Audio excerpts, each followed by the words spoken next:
많은 사람들이 모든 것을 가진 것처럼 보이다가도 감정적 비극, 중독, 스캔들로 삶을 마감하는 모습을 보셨을 겁니다. 명성, 돈, 영향력을 갖추었지만 자신의 감정을 다스리지 못하고 결국 파멸에 이른 사람들 말이죠. 냉혹한 진실은 이렇습니다.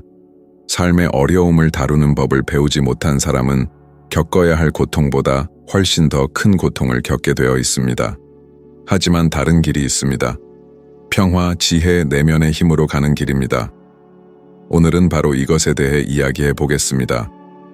이 영상 끝까지 함께 한다면 스토아 철학이 어떻게 문제 해결 방식을 완전히 바꿀 수 있는지 이해할 뿐만 아니라 오늘 바로 적용하여 결과를 느낄 수 있는 실용적인 도구까지 얻게 될 것입니다. 저는 스토아 철학에 열정을 쏟은 지 10년이 넘은 아드리아노입니다. 스토아 철학은 먼 옛날 먼지 쌓인 책 속에만 있는 것이 아닙니다. 이 철학은 제가 위기에 처했을 때 제 목숨을 구했고 여러분과 나누고 싶은 것은 바로 이것입니다. 지혜롭게 사는 것이 생각보다 훨씬 간단할 수 있다는 것을 말이죠. 여러분은 얼마나 많은 시간을 자신의 통제 밖에 있는 것을 통제하려고 애쓰며 보내고 있습니까? 이것이 바로 우리 시대의 가장 큰 정신적 독입니다. 버스가 늦었다거나 동료가 자신의 노력을 인정해주지 않았다거나 누군가 메시지에 답장을 하지 않았다거나 일이 계획대로 되지 않았다는 등의 이유로 스트레스를 받습니다. 하지만 솔직히 말해서 이러한 것들은 우리의 통제 범위를 벗어나 있습니다. 마치 손가락 사이로 빠져나가는 물을 붙잡으려는 것과 같습니다. 힘을 더 많이 쓸수록 더 많이 빠져나갑니다. 스토아 철학자들은 이미 2000년 전에 이 점을 이야기했습니다. 에픽테토스는 우리에게 달려있는 것과 우리에게 달려있지 않은 것을 구분하는 순간 행복이 시작된다고 말했습니다. 그리고 우리가 실제로 우리 손에 달려있는 것에만 에너지를 쏟을 때 삶은 변화합니다. 일상생활에서 간단한 예를 생각해 보세요. 여러분은 소풍 가는 날 비가 올지 안 올지는 통제할 수 없지만 우산을 준비하거나 비가 와도 즐겁게 보낼지를 선택할 수는 있습니다. 누군가가 여러분을 부당하게 비판할지 여부는 통제할 수 없지만 단호하고 차분하게 대응할지 아니면 밤새도록 상처받은 감정을 곱씹을지는 스스로 통제할 수 있습니다. 통제할 수 없는 것을 통제하려고 하는 이러한 실수는 많은 사람의 삶을 파괴합니다. 에이미 와인하우스가 그 좋은 예입니다. 그녀는 중독과 과도함으로 내면의 고통을 통제하려고 했습니다. 알코올과 마약으로 감정을 다스릴 수 있다고 생각했습니다. 하지만 이것은 마치 휘발유로 불을 끄려는 것과 같습니다. 불길만 더 커질 뿐입니다. 통제할 수 없는 것을 받아들이지 못한 것이 그녀의 건강과 경력을 무너뜨렸습니다. 반면 빅터 프랭클은 반대되는 길을 보여줍니다. 그는 거의 모든 것을 빼앗긴 강제 수용소의 참혹함을 겪었습니다. 그는 굶주림, 추위, 폭력을 통제할 수 없었습니다. 하지만 그는 남은 유일한 것을 통제하기로 결정했습니다. 바로 그 고통에 대응하는 방식입니다. 존엄성과 희망을 유지하려는 그의 선택은 그의 삶을 구했을 뿐만 아니라 그의 책과 가르침을 통해 수많은 사람들의 삶에도 의미를 부여했습니다. 이제 여러분의 일상을 생각해 보세요. 얼마나 자주 여러분은 의견이 바뀌지 않을 사람들을 설득하려고 소셜미디어에서 논쟁을 벌입니까? 얼마나 자주 여러분은 즉각적인 답장을 기다리며 메시지를 확인하고 답장이 오지 않아 고통받습니까? 얼마나 자주 여러분은 자신의 손이 미치지 못하는 완벽한 삶을 보여주는 인스타그램을 보고 자신과 비교합니까? 이것은 에너지를 고갈시키고 불안감을 키우는 행동입니다. 연구에 따르면 현대인의 불안감의 상당 부분은 통제에 대한 환상과 관련이 있다고 합니다.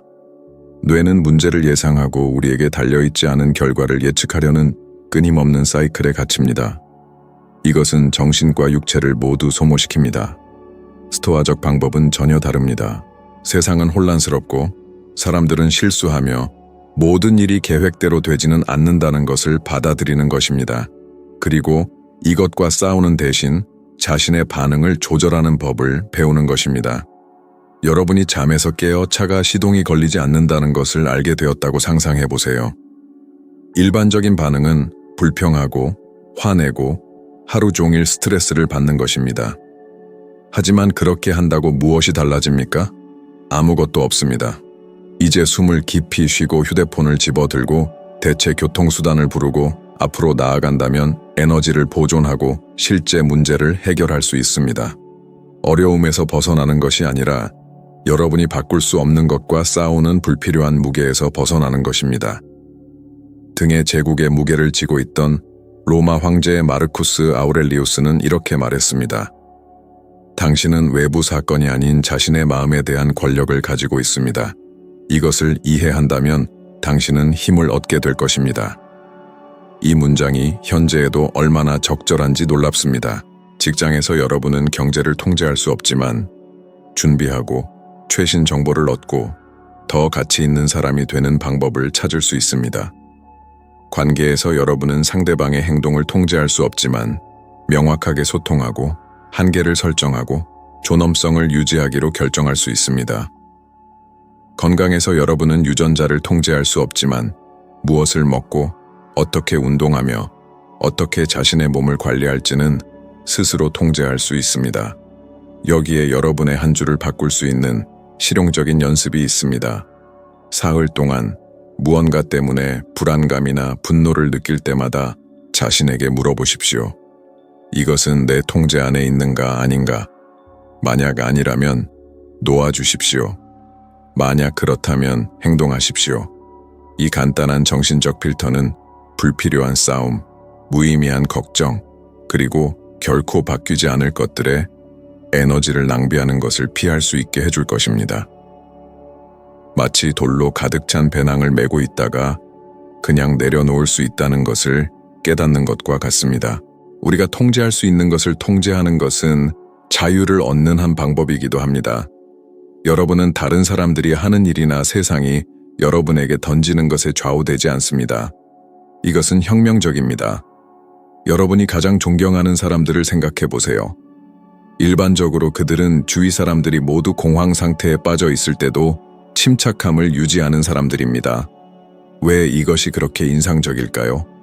그것은 우리가 본질적으로 이것이 진정한 힘이라는 것을 알기 때문입니다. 불가피한 것 앞에서 길을 잃지 않는 힘 말입니다. 이러한 생각을 꾸준히 적용하기 시작하면 지혜롭게 사는 것이 무거운 짐이 아니라 해방이라는 것을 깨닫게 될 것입니다. 에너지를 덜 소모하고 고통을 덜 받고 정말 중요한 것들에 대처할 수 있는 더 명확한 시야를 얻게 될 것입니다. 결국 세네카가 말했듯이 우리에게 삶의 시간이 부족한 것이 아니라 우리에게 달려있지 않은 것에 많은 시간을 낭비하는 것입니다. 거의 모든 사람에게 고통을 주는 것이 있다면 그것은 삶의 어떤 것도 영원하지 않다는 것을 받아들이는데 어려움입니다.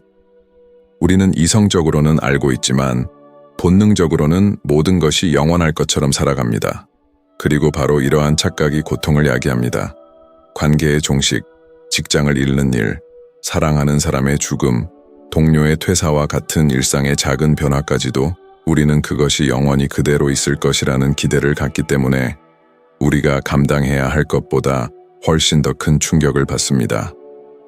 스토아 학파는 항상 모든 것은 일시적이라고 가르쳤습니다. 마르쿠스 아우렐리우스는 일어나는 모든 일은 봄의 꽃과 가을의 낙엽처럼 자연스럽다고 스스로에게 상기시켰습니다.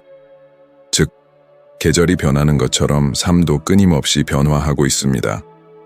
여러분이 이것을 진정으로 이해할 때 여러분은 더 가볍게 살기 시작합니다. 좋은 순간이라면 그것이 영원히 지속되지 않을 줄 알기 때문에 감사함으로 즐깁니다. 어려운 순간이라면 그것도 지나갈 줄 알기 때문에 힘을 냅니다. 이것이 실제로 어떻게 적용되는지 살펴보겠습니다.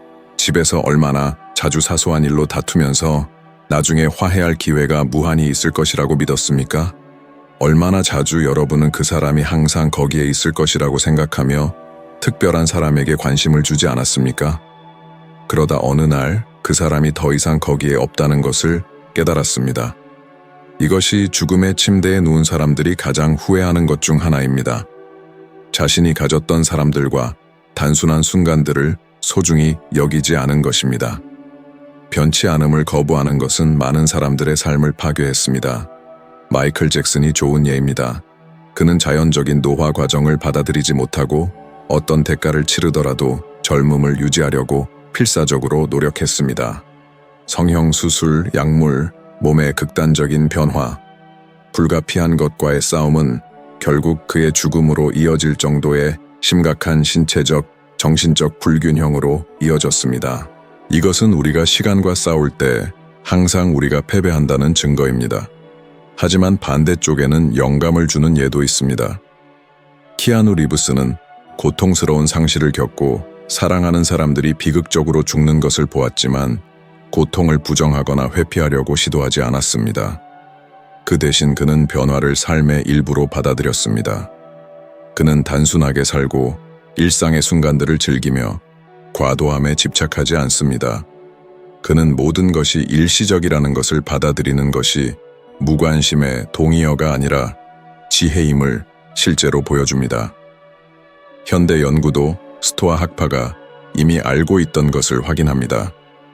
심리학 연구에 따르면 불안의 상당 부분은 변화에 대한 저항과 관련이 있다고 합니다. 우리가 모든 것을 통제하려고 할수록 현실이 불가피하게 우리의 통제를 벗어날 때 더 많은 고통을 겪습니다. 받아들이는 태도를 기르는 사람들은 우울증에 걸릴 가능성이 적고 상실과 외상에서 더 빨리 회복할 수 있습니다.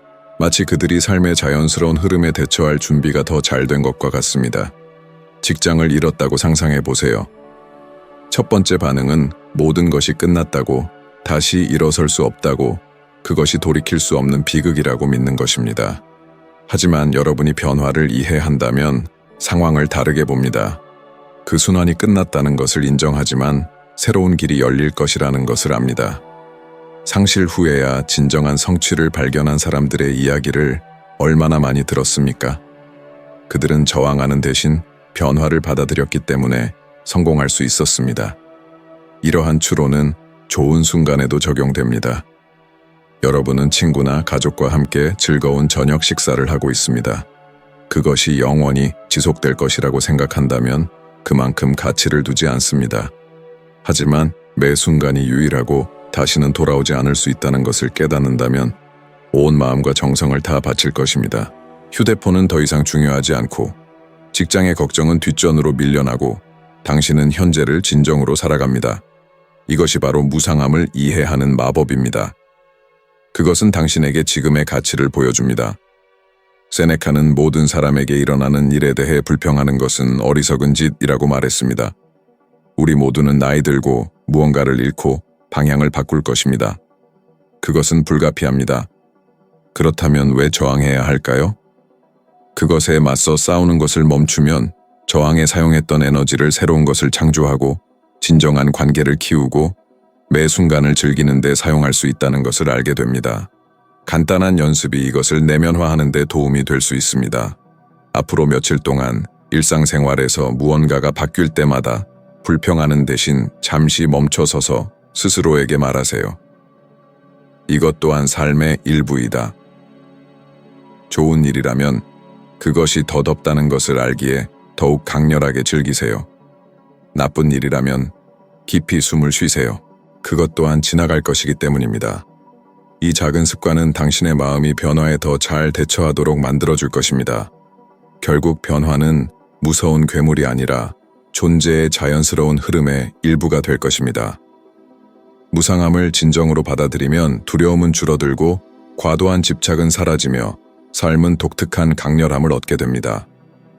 아무것도 보장되지 않았다는 것을 이해하기 때문에 바로 그 때문에 매 순간이 소중합니다. 그리고 이러한 의식을 가지고 사는 것은 우리가 얻을 수 있는 가장 위대한 지혜 중 하나입니다. 우리 자신의 감정의 무게만큼 보편적인 것은 거의 없습니다. 분노, 두려움, 불안, 질투, 분개, 걷잡을 수 없는 희열. 우리 모두는 언젠가 그 감정에 사로잡힌 적이 있으며 거의 항상 결과는 좋지 않았습니다. 분노의 순간에 무언가를 말하고 나중에 깊이 후회한 적이 없는 사람은 누구입니까? 감정에 휩싸여 결정을 내리고 나중에 조금만 더 참고 숨을 쉬었다면 다르게 할 수 있었을 거라고 깨달은 적이 없는 사람은 누구입니까? 바로 여기에 스토아 철학의 지혜가 있습니다. 감정을 없애는 것이 아니라 감정이 우리의 주인이 되지 않도록 감정을 조절하는 법을 배우는 것입니다. 에피크테토스는 우리를 괴롭히는 것은 사물 자체가 아니라 그것에 대한 우리의 생각이라고 말했습니다. 이 문구는 두 사람이 같은 상황을 경험하고도 완전히 반대되는 방식으로 반응하는 이유를 설명해 줍니다. 같은 날 직장을 잃은 두 사람을 상상해 보세요. 한 사람은 절망에 빠지고 밤잠을 설치고 회사에 대한 분개로 가득 차 있습니다. 다른 한 사람은 숨을 쉬고 현실을 받아들이고 새로운 기회를 찾기 시작하며 어쩌면 스스로 사업을 시작할지도 모릅니다. 무엇이 바뀌었을까요? 사건은 같았지만 그것을 다루는 방식은 완전히 달랐습니다. 현대 과학은 스토아 학파가 이미 알고 있던 것을 확인해 줍니다. 연구에 따르면 통제되지 않은 분노는 심장병, 고혈압, 뇌졸중 위험 증가와 관련이 있습니다. 지속적인 스트레스는 관리되지 않으면 면역 체계를 약화시키고 일련의 문제로 이어집니다. 60%가 넘는 사람들이 일상의 압력 앞에서 자신의 감정을 통제할 수 없다고 느낀다고 말합니다. 이 수치는 집단적인 문제를 보여줍니다. 우리가 느끼는 것을 관리할 수 없다는 것은 우리를 내면과 외면 모두에서 병들게 하고 있습니다. 구체적인 예를 살펴보면 이것이 얼마나 파괴적인지 알 수 있습니다. 레슬링 선수 크리스 베누아는 비극적인 사례입니다. 감정적 폭발에 사로잡혀 분노와 좌절을 다룰 수 없었던 그는 결국 자신의 삶과 가족의 삶을 파괴하는 돌이킬 수 없는 행동을 저질렀습니다. 이것은 감정이 어떠한 역과 장치 없이 마음을 지배할 때의 극단적인 모습입니다. 반대로 넬슨 만델라를 생각해 보세요. 그는 27년 동안 투옥되어 굴욕을 당하고 거의 모든 것을 빼앗겼습니다. 증오와 복수심으로 가득 차서 나오는 것이 당연했겠지만 그는 정반대로 선택했습니다. 그는 평온함을 유지하며 감옥에서 나와 화해와 당열을 설파했습니다. 이 선택은 그의 삶을 변화시켰을 뿐만 아니라 한 국가의 운명을 바꾸는 데도 도움이 되었습니다. 이 두 가지 예의 차이는 감정 조절입니다. 일상생활에서 이러한 가르침은 매우 흔한 상황에 적용될 수 있습니다. 당신은 교통체증에 갇혀 있고 누군가가 당신을 급하게 앞지릅니다. 자연스러운 충동은 경적을 울리거나 욕을 하거나 심지어 보복하려는 것입니다. 하지만 생각해 보세요. 당신은 무엇을 얻습니까? 아무것도 없습니다. 그저 당신의 짜증만 더할 뿐이고 건강에도 해롭습니다. 그 대신 깊이 숨을 쉬고 넘어간다면 평화를 유지할 수 있습니다. 또 다른 예로 직장 동료가 악의적인 말을 합니다. 즉각적인 반응은 같은 방식으로 응수하거나 앙심을 품는 것입니다. 하지만 현명한 태도는 그의 행동이 당신에 대한 것보다 그 자신에 대한 것을 더 많이 말해준다는 것을 아는 것입니다. 당신은 당신의 입장을 표명할 수 있지만 침착함을 유지해야 합니다. 바로 이러한 의식적인 선택 속에 진정한 힘이 있습니다. 마르쿠스 아우렐리우스는 최고의 복수는 당신을 상처 입힌 사람과 닮지 않는 것이라고 말했습니다. 이 문구는 강력한 지침입니다. 누군가가 당신을 자극하고 당신이 그가 기대하는 대로 반응하면 당신은 당신 인생의 통제권을 그 사람에게 넘겨주는 것입니다. 하지만 당신이 침착함을 유지하면 당신은 자유를 유지합니다. 마치 당신은 내가 어떻게 느끼고 어떻게 행동하는지 결정할 수 없습니다. 라고 말하는 것과 같습니다. 실용적인 연습이 이 과정에 큰 도움이 될 수 있습니다. 감정이 고조되는 것을 느낄 때마다 잠시 멈추세요. 단 3초일 수도 있지만 이 멈춤은 자동적인 충동을 깨뜨리기에 충분합니다. 그 시간 동안 스스로에게 질문하세요. 이 반응이 나에게 실질적인 이익을 가져다 줄까? 아니면 상황을 더 악화시킬까? 대부분의 경우 이러한 반성만으로도 치명적인 결정을 피할 수 있습니다. 감정을 조절한다는 것은 감정이 없는 돌덩이가 된다는 것을 의미하지 않습니다. 그것은 인간적인 모든 감정을 느끼지만 소용돌이에 휘말리지 않도록 선택하는 것을 의미합니다. 폭풍 속에 배에 타 있는 것과 같습니다. 당신은 바람이나 파도를 통제할 수 없지만 원하지 않는 곳으로 휩쓸리지 않도록 단단히 키를 잡을 수 있습니다. 그리고 이러한 능력은 일단 개발되면 지혜롭게 살고자 하는 사람들에게 가장 큰 초능력 중 하나가 됩니다. 스토아 학파는 감정에 반대하지 않았지만 감정의 노예 상태에 반대했습니다. 그들은 충동에만 이끌리는 삶은 불안정하고 극단적인 기복으로 가득 차 있다는 것을 이해했습니다. 그러나 당신이 어떻게 반응할지 결정하는 삶은 균형, 명료함, 진정한 힘의 삶입니다. 결국 당신의 운명을 결정하는 것은 당신에게 무슨 일이 일어나는 것이 아니라 당신이 그것에 어떻게 반응하기로 결정하는 것입니다. 그리고 여기까지 읽었다면 이미 지혜의 길에서 중요한 한 걸음을 내디딘 것입니다. 당신이 실천하는 각각의 가르침은 당신을 더 강하고 더 평온하며 삶의 어려움에 더 잘 대처할 수 있도록 만들어줍니다. 하지만 이 여정은 여기서 끝나지 않습니다. 화면에 나타나는 다음 비디오는 이러한 발전의 다음 단계이며 그곳에서 당신은 당신의 이해를 더욱 심화시켜 현재의 당신보다 100분의 1 정도 더 나은 사람이 될 것입니다. 여기까지 함께 해주셔서 감사합니다. 다음 비디오에서 여러분을 기다리고 있겠습니다. 클릭하여 더욱 지혜롭고 충만한 삶을 향한 여정을 함께 계속해 나갑시다.